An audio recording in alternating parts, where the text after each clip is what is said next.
今天这一集比较特别，我这一次要跟大家分享的是在列城拉达克这个地区要怎么样玩。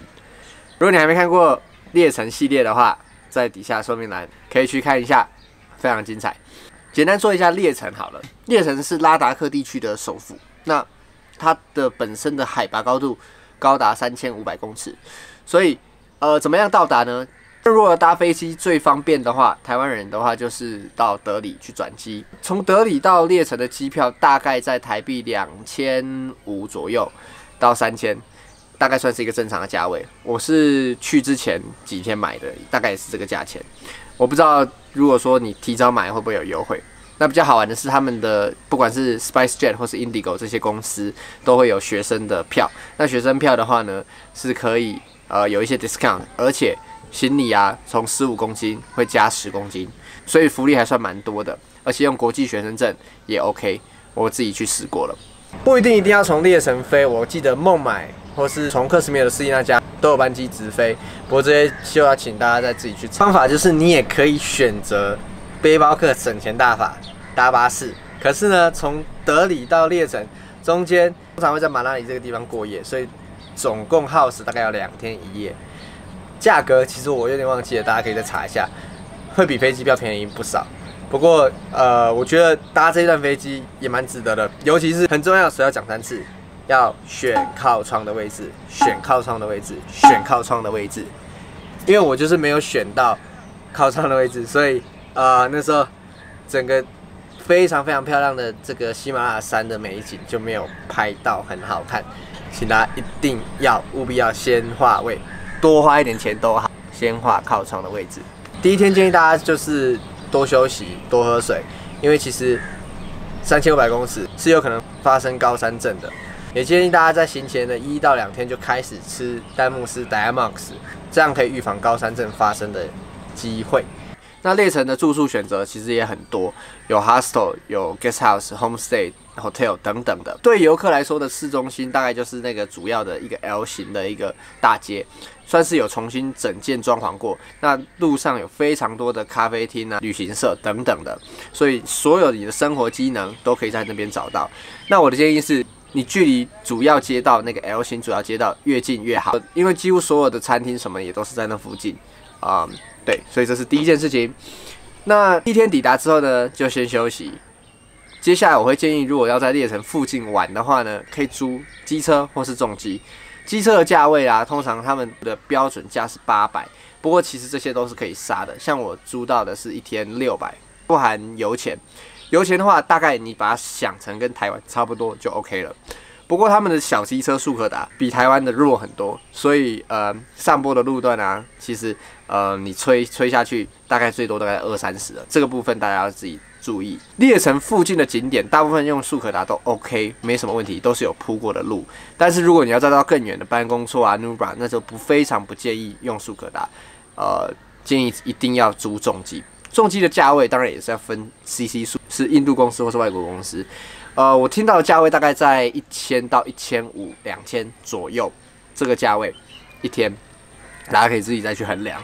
列城附近呢，其实有几条路线，像我第一天呢是往南走，往南的话呢，你就会可以碰到很多的寺庙。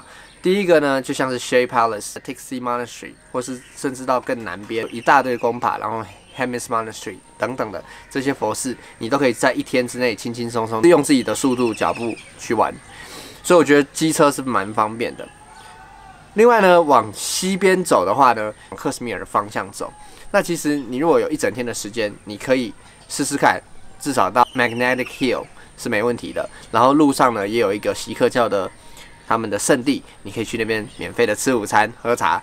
然后呢，你可以看到山河的交汇，他们叫做 Samgam 的这个地方。然后接下来也有一些小村庄 Nemo， 然后你甚至可以到所谓的 Elchi 这些地方，都是很漂亮的河谷。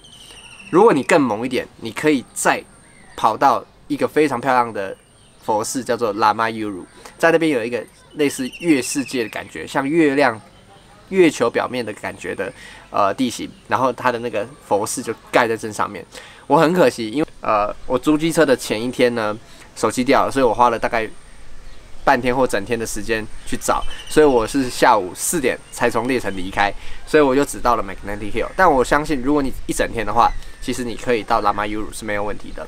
不过中间会经过一个检钞站，记得要带好你的护照，要去登记。那接下来讲讲更远的地方，更远的地方。旅行社最常见的行程就是 Nubar Valley 加上班公错。列城的交通比印度其他地区还要贵很多。不过如果你找到人多一点去 share 一台车，其实对台湾人来说都不算太贵。那像我自己一个人，你可以去旅行社找人家拼团包车，以一个基本的车型没有冷气的印度的国产车，7人座，我们坐了5个人。我们去 Nubar Valley 加班公错，总共3天2夜的车钱是3800卢比。我后来又再自己去了一次班公错，那一次2天1夜，价钱我是给他杀价杀到2000块卢比。其实这些价钱都是可以杀价的。像我第一次3800是没有杀，但是第二次本来他开2800还多少，我给他杀到2000卢比。所以其实这些公定价都是可以杀价的。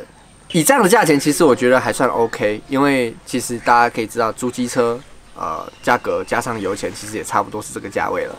所以找到人多一点去 share， 那其实就会玩得蛮经济实惠的。附近最多人去的景点就是 Nubar 加班公3天2夜的行程。那我会建议，如果时间多一点，延长到4天5天。怎么说呢？如果你到 Nubar Valley 之后，你再往前开大概60公里，你就可以抵达一个叫做 Tuk Tuk 的小镇。那这个地方呢，算是印度最靠近巴基斯坦的一个边境的小镇。然后这边呢，你可以去拜访他们的人家，有去过的人都蛮推荐的，就是可以看到很淳朴的这种 village life。但是就需要加1天。其实班公错也有一点小技巧，因为班公错本身呢，它有好几个村庄，最前面的叫做 Lukun， 接下来叫做 Spamik， 然后 Man 跟 Merak。这4个村庄，你一定要先跟旅行社讲好，说你要去到的是哪一个村庄，不然他们真的会骗你。像我第一次去的时候，其实他们讲好是要带我们到 Spamik 这个小镇，可是最后根本只有停在鲁控，这也就是为什么我最后要再去第2次的原因。因为最漂亮的长尾沙洲其实是在 Lukun 跟 Spamik 中间的一个他们叫做所谓的 shooting point。